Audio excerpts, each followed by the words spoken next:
ಇವತ್ತು ಚಿನ್ನದಂಥ ಸಮಯ ಬಂದಿದೆ. ನಮ್ಮ ಅದೃಷ್ಟನ ನಾವು ಬರಮಾಡ್ಕೊಳ್ಳೋಕೆ ಒಂದು ಶುಭ ಯೋಗ ಬಂದಿದೆ. ಅದೇ ಗುರು ಪುಷ್ಯಾಮೃತ ಯೋಗ. ಗುರು ಪುಷ್ಯಾಮೃತ ಯೋಗ ಅಂದರೆ ಇವತ್ತು ಗುರುವಾರ. ಗುರುವಾರದಂದು ಪುಷ್ಯ ನಕ್ಷತ್ರ ಬಂದರೆ ಅದು ಅಮೃತ ಯೋಗವಾಗಿ ಸಿದ್ಧಿಸುತ್ತೆ. ಆ ದಿನ ತುಂಬ ಶುಭ ಅಂತ ಹೇಳ್ತೀವಿ. ಅದನ್ನೇ ಗುರು ಪುಷ್ಯಾಮೃತ ಯೋಗ ಅಂತ ಹೇಳ್ತೀವಿ. ಇದು ತುಂಬ ಒಳ್ಳೆಯದು. ಈ ದಿನ ಮಾಡುವಂಥ ಕೆಲಸಗಳಿಂದ ನಾವು ನಮ್ಮ ಜೀವನದಲ್ಲಿ ಅದೃಷ್ಟನ ಬರಮಾಡ್ಕೊಳ್ಬೋದು. ಹಾಗಾಗಿ ಇವತ್ತು ಏನು ಮಾಡಬೇಕು ಅಂತ ಈ ವಿಡಿಯೋದಲ್ಲಿ ತಿಳಿಸ್ಕೊಡ್ತೀನಿ. ಅದಕ್ಕೂ ಮುಂಚೆ ಯಾರು ನನ್ನ ಚಾನಲ್ನ ಸಬ್ಸ್ಕ್ರೈಬ್ ಮಾಡದೆ ನೋಡ್ತಾ ಇದ್ರೆ ಅವರು ಸಬ್ಸ್ಕ್ರೈಬ್ ಮಾಡಿಕೊಂಡು ಪಕ್ಕದಲ್ಲಿ ಕಾಣೋ ಬೆಲ್ ಐಕಾನ್ ಕ್ಲಿಕ್ ಮಾಡಿ ಆಲ್ ನೋಟಿಫಿಕೇಷನ್ನ ಸೆಲೆಕ್ಟ್ ಮಾಡ್ಕೊಳ್ಳಿ. ಹಾಗೆ ಈ ವಿಡಿಯೋಗೆ ಒಂದು ಲೈಕ್ ಮಾಡಿ. ನಿಮ್ಮ ಅನಿಸಿಕೆ ಅಭಿಪ್ರಾಯನ ಕಮೆಂಟ್ ಮುಖಾಂತರ ತಿಳಿಸಿ. ಇವತ್ತು ಗುರುವಾರ. ಗುರುವಾರದಂದು ಪುಷ್ಯ ನಕ್ಷತ್ರ ಬಂದರೆ ಅದು ಗುರು ಪುಷ್ಯಾಮೃತ ಆಗುತ್ತೆ. ಇದು ಅಮೃತ ಯೋಗ ಆದ್ದರಿಂದ ಗುರು ಪುಷ್ಯ ನಕ್ಷತ್ರದಲ್ಲಿ ಬಂದಿದೆ. ಗುರುವಾರದಂದು ಪುಷ್ಯ ನಕ್ಷತ್ರ ಅಮೃತ ಯೋಗ, ಹಾಗಾಗಿ ಇದನ್ನು ಗುರು ಪುಷ್ಯಾಮೃತ ಯೋಗ ಅಂತ ಕರಿತೀವಿ. ಈ ಪುಷ್ಯ ನಕ್ಷತ್ರ ಗುರುವಾರ ಬಂದಾಗ ಅದು ಶುಭ ಯೋಗವಾಗಿ, ಅಂದರೆ ಅಮೃತದಷ್ಟು, ಅಮೃತ ಅಂದರೆ ನಾವು ಜೀವನದಲ್ಲಿ ಮರಣನೇ ಬರಲ್ಲ ಅಮೃತ ಕೊಡೋದ್ರಿ ಅಂತ ಹೇಳ್ತಾರೆ. ಅಷ್ಟು ಶುಭ ಬರುವಂಥ ಸಮಯ ಇದು. ಇವತ್ತು ಮಧ್ಯಾಹ್ನ 3:30 ತನಕ ಶುಭ ಸಮಯ ಇದೆ. ನೀವು 3:30 ಒಳಗಡೆ ಎಷ್ಟು ಒಳ್ಳೆ ಕೆಲಸಗಳನ್ನ ಮಾಡ್ಕೋತೀರೋ ಅಷ್ಟು ನಿಮಗೆ ಶುಭವಾಗುತ್ತೆ. ನೀವು ಪುಣ್ಯ ಕಾರ್ಯಗಳನ್ನ ಮಾಡಿಕೊಂಡ್ರೆ ಅದು ಡಬಲ್ ಆಗುತ್ತೆ. ಅಂದರೆ ಅದು ನೀವು ಮಾಡುವಂಥ ಪುಣ್ಯ ಕಾರ್ಯ ಬರಲಿ ಅಂತ ಮಾಡಬಾರ್ದು. ಈ ದಿನ ಶುಭ ಒಳ್ಳೆಯದಾಗುತ್ತೆ ಅಂತ, ಒಳ್ಳೆಯದಾಗಲಿ ಬೇರೆಯವ್ರಿಗೂ ಅಂದ್ಕೊಂಡು ಮಾಡಿದ್ರೆ ಅದು ನಿಮಗೆ ಅದು ಡಬಲ್ ಆಗಿ ನಿಮಗೆ ಪುಣ್ಯ ಲಭಿಸುತ್ತೆ ಅಂತ ಹೇಳ್ತಾರೆ. ಈ ದಿನ ಏನೇನು ಮಾಡ್ಬೋದಪ್ಪ ಅಂದರೆ, ನೀವು ಚಿನ್ನ, ಬೆಳ್ಳಿ ಈ ಥರ ಶುಭ ಏನಾದರೂ ತಗೋಬೇಕು ಅಂತಿದ್ರೆ ಅದನ್ನು ತಗೊಳ್ಬೋದು. ಯಾರ್ದಾದ್ರೂ ಮದುವೆ ಇನ್ವಿಟೇಷನ್ ಕಾರ್ಡ್ ಪ್ರಿಂಟ್ ಮಾಡಿಸ್ಬೋದು. ಮದುವೆಗೆ ಜಾತಕ ಪರಿಶೀಲನೆ ಮಾಡೋಕೆ ಹೋಗ್ಬೋದು. ಅಥವಾ ನೀವು ಹೆಣ್ಣು ಗಂಡು ನೋಡೋಕೆ ಹೋಗ್ತಾ ಇದ್ದೀವಿ, ಫಸ್ಟು ಇವತ್ತು ಹೋಗಬೇಕು ಅಂತಿದ್ರೆ ಇವತ್ತು ಹೋಗ್ಬೋದು. ಮದುವೆ ಆದರೆ ತುಂಬ ಶುಭ. ಮತ್ತು ಇವತ್ತು ಏನಾದರೂ ನೀವು ಮನೆ ಕಟ್ಟಬೇಕು ಅಂತಿದ್ರೆ, ಅದಕ್ಕೆ ಶಂಕುಸ್ಥಾಪನೆ ಮಾಡಬೇಕು ಅಂತಿದ್ರೆ ಅದು ಮಾಡ್ಬೋದು. ನೀವು ಯಾವುದಾದ್ರೂ ಒಂದು ಸ್ಕೂಲ್ ಫೀಸ್ ಕಟ್ಟಬೇಕು ಅಂತಿದ್ದೆ, ಇವತ್ತವರೆಗೂ ಕಟ್ಟಿಲ್ಲ, ಇವತ್ತು ಕಟ್ಟಬೇಕು ಅಂದರೆ ಕಟ್ಬೋದು. ಅಥವಾ ಯಾವುದಾದ್ರೂ ನೀವು ಟ್ಯೂಷನ್ಗೆ, ಸ್ಕೂಲ್ಗೆ, ಯಾವುದಾದ್ರೂ ಸ್ಕೂಲ್ಗೆ ಆಗಲಿ ಆಲ್ರೆಡಿ ಸೇರಿಸಿರ್ತೀರಿ, ಟ್ಯೂಷನಿಗೆ ಸೇರಿಸ್ಬೇಕು ಅಂತಿರ್ತೀರಿ, ಸೇರಿಸಿರ್ತೀರಿ, ಅವ್ರ ಫೀಸ್ ಕೊಡಬೇಕು ಅಂತಿದ್ರು ಇವತ್ತು ಕೊಡ್ಬೋದು. ಮತ್ತು ಅಕಸ್ಮಾತ್ ನೀವು ಯಾವುದಾದ್ರೂ ಎಕ್ಸ್ಟ್ರಾ ಕ್ಲಾಸಸ್ಸು, ಈಗ ಭರತನಾಟ್ಯ, ಸಂಗೀತ, ಈ ರೀತಿ ಯಾವುದಾದ್ರೂ ಒಂದು ಅವ್ರಿಗೆ ಯಾವುದು ಆಸಕ್ತಿ ಇರುತ್ತೋ ಅದಕ್ಕೆ ಸೇರಿಸ್ಬೇಕು ಅಂದರೂ ಇವತ್ತು ಸೇರಿಸಿದ್ರೆ ತುಂಬ ಒಳ್ಳೆಯದಾಗತ್ತೆ. ಅಂದರೆ ಗುರು ಅಂದರೆ ದೇವರು ಅಂತ ಹೇಳ್ತೀವಿ. ಗುರುವಾರ ಗುರುಗಳಿಗೆ ಸಮರ್ಪಿತವಾದ ವಾರ. ಎಲ್ಲ ದೇವರುಗಳಿಗಿಂತ ಎಲ್ಲ ದೇವರುಗಳನ್ನು ಗುರುವಿನಲ್ಲಿ ನೋಡ್ಬೋದು ಅಂತ ಹೇಳ್ತಾರೆ. ಹಾಗಾಗಿ ಗುರುವಿನಿಂದ ಕಲಿಯುವಂಥ ವಿದ್ಯೆ ಏನಿದೆಯೋ ಅದಕ್ಕೆ ಇವತ್ತು ಸೇರಿಸಿದ್ರೆ ತುಂಬ ಶುಭ, ಅಮೃತವಾಗಿ ಅವರು ತುಂಬ ಚೆನ್ನಾಗಿ ಶ್ರದ್ಧೆಯಿಂದ ಕಲಿತಾರೆ ಅಂತ ಹೇಳ್ಬೋದು. ಇನ್ನು ಯಾವುದಾದ್ರೂ ಒಂದು ವ್ಯಾಪಾರ ವ್ಯವಹಾರ ಮಾಡಬೇಕು ಅಂತಿದ್ರೆ ಇವತ್ತು ಮಾಡ್ಬೋದು, ಅದರಿಂದ ಒಳ್ಳೆಯದಾಗುತ್ತೆ. ಆದರೆ ಮಾಡೋದಕ್ಕೂ ಮುಂಚೆ ಅದು ನಿಮಗೆ ಬರುತ್ತಾ ಇಲ್ವಾ ಅಂತ ನೋಡಿಕೊಂಡು ವ್ಯಾಪಾರ ವ್ಯವಹಾರನ ಶುರು ಮಾಡಬೇಕು. ನಾವು ಮಾಡಬೇಕು ಅಂದ್ಕೊಂಡಿದ್ವಿ ಅಂದ್ಬಿಟ್ಟು ಮಾಡಿದ್ರೆ ಎಲ್ಲ ವ್ಯಾಪಾರ ವ್ಯವಹಾರ ಎಲ್ಲರಿಗೂ ಬರಲ್ಲ. ಇವತ್ತು ಶುರು ಮಾಡಿದ್ವಿ ಆಗಲಿಲ್ಲ ಅಂತ ಅನ್ಬಾರ್ದು.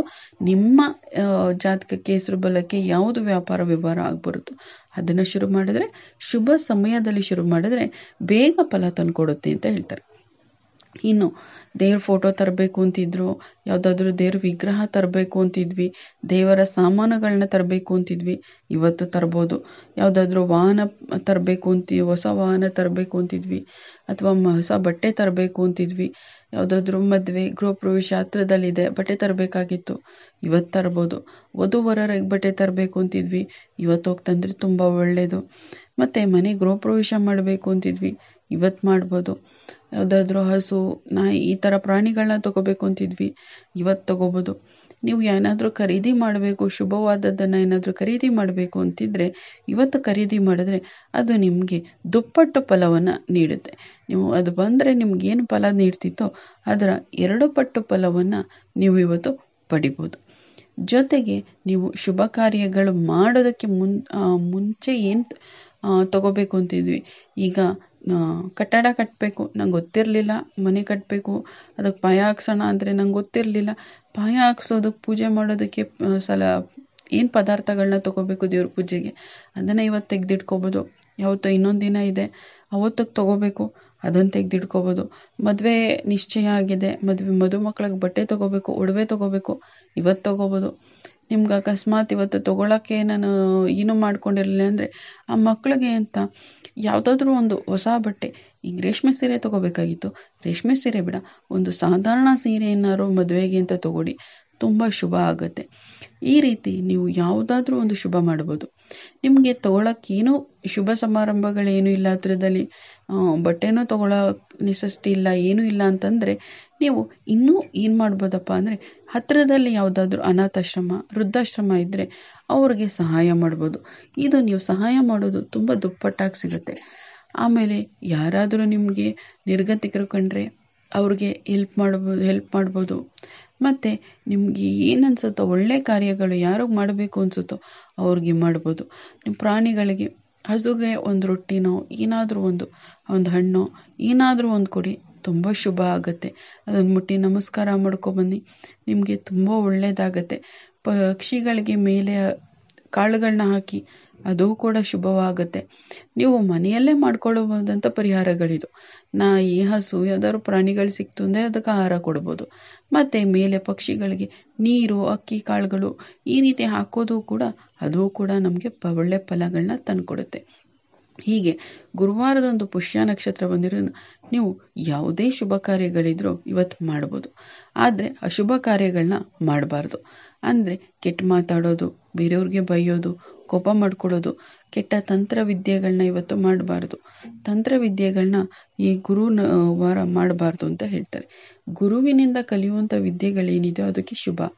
ಮತ್ತು ಗುರು ಆಶೀರ್ವಾದ ಸಿಗುತ್ತೆ. ಇವತ್ತು ಏನೇ ಶುಭ ಆದ್ರೂ ಇವತ್ತು ಗುರು ಆಶೀರ್ವಾದ ಸಿಗುತ್ತೆ.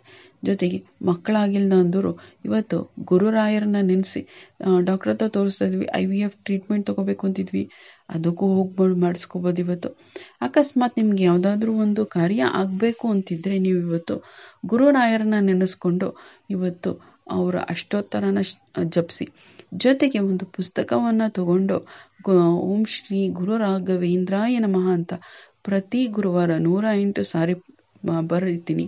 108 ಸಾರಿ ಅಂದರೆ 108 ಸಾರಿನೇ ಅಲ್ಲ, ನಿಮಗೆ ಎಷ್ಟು ಸಾಧ್ಯವೋ 21 ಸಾರಿ, 9 ಸಾರಿ, ಅಥವಾ ನಿಮಗೆ ಅಷ್ಟು ಅಂತ ಹೇಳ್ಕೊಳಕ್ಕಾಗಲ್ಲ, ನನಗೆ ಒಂದೊಂದು ದಿನ ಕೆಲಸ ಜಾಸ್ತಿ ಇರುತ್ತೆ ಅಂತಂದಾಗ ನೀವು ಗುರುರಾಯರಲ್ಲಿ, ತಂದೆ ನಾನು ಬರೆಯೋದಕ್ಕೆ ಶುರು ಮಾಡ್ತಾ ಇದ್ದೀನಿ, ಇಂಥ ಕೆಲಸ ನನಗಾಗಬೇಕು, ನನಗೆ ಎಷ್ಟಾಗುತ್ತೋ ಅಷ್ಟು ಬರೀತೀನಿ, ನೀನು ಎಷ್ಟು ತೋಚಿಸ್ತೀಯೋ ಅಷ್ಟು ಬರೀತೀನಿ ಅಂತ ಹೇಳ್ಕೊಂಡು ಬರೆಯೋದಕ್ಕೆ ಶುರು ಮಾಡಿ. ಇವತ್ತು ಆ ಕಾರ್ಯ ನಿಮ್ಗೆ ಆಗದೇ ಇರುವಂಥ ಕಾರ್ಯ ಏನಿರುತ್ತೋ ಅದು ಕೂಡ ಸಂಪೂರ್ಣ ಆಗೋದ್ರಲ್ಲಿ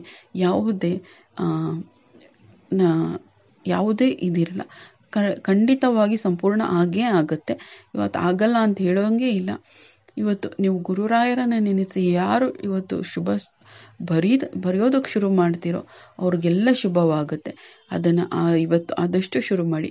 108 ಸಾರಿ ಬರೀತೀನಿ ಅಂತ ಶುರು ಮಾಡಿ. ಇವತ್ತಾದರೆ 108 ಸಾರಿ ಬರೀರಿ. ಆಗಲಿಲ್ಲ ಅಂದರೆ 21 ಸಾರಿ, 9 ಸಾರಿ, ಅಥವಾ ನನ್ನ ಕೈಲಿ ಎಷ್ಟಾಗುತ್ತೋ ಅಷ್ಟು ಬರೀತೀನಿ ತಂದೆ, ನನಗೆ ಜಾಸ್ತಿ ಆದಾಗ ಜಾಸ್ತಿ, ಕಮ್ಮಿ ಆದಾಗ ಕಮ್ಮಿ, ಆ ರೀತಿ ಅಂದ್ಕೊಂಡು ಬರೆಯೋದಕ್ಕೆ ಶುರು ಮಾಡಿ. ನಿಮಗೆಲ್ಲ ಒಳ್ಳೆಯದಾಗುತ್ತೆ. ಕೇಳಿದ್ದಕ್ಕಾಗಿ ಧನ್ಯವಾದಗಳು. ಮುಂದಿನ ವಿಡಿಯೋದಲ್ಲಿ ಸಿಗೋಣ. ಈ ವಿಡಿಯೋ ಬಗ್ಗೆ ಅನಿಸಿಕೆ, ಅಭಿಪ್ರಾಯನ ಕಮೆಂಟ್ ಮುಖಾಂತರ ತಿಳಿಸಿ. ಜೊತೆಗೆ ಈ ವಿಡಿಯೋಗೆ ಒಂದು ಲೈಕ್ ಮಾಡಿ. ಹಾಗೆ ಯಾರು ನನ್ನ ಚಾನಲ್ನ ಸಬ್ಸ್ಕ್ರೈಬ್ ಮಾಡದೆ ನೋಡ್ತಾ ಇದ್ದವರು ಸಬ್ಸ್ಕ್ರೈಬ್ ಮಾಡಿಕೊಂಡು ಪಕ್ಕದಲ್ಲಿ ಕಾಣೋ ಬೆಲ್ ಐಕನ್ ಕ್ಲಿಕ್ ಮಾಡಿ ಆಲ್ ನೋಟಿಫಿಕೇಶನ್ ಸೆಲೆಕ್ಟ್ ಮಾಡ್ಕೊಳ್ಳಿ. ಕೇಳಿದ್ದಕ್ಕೆ ಧನ್ಯವಾದಗಳು. ಮುಂದಿನ ವಿಡಿಯೋದಲ್ಲಿ ಸಿಗೋಣ.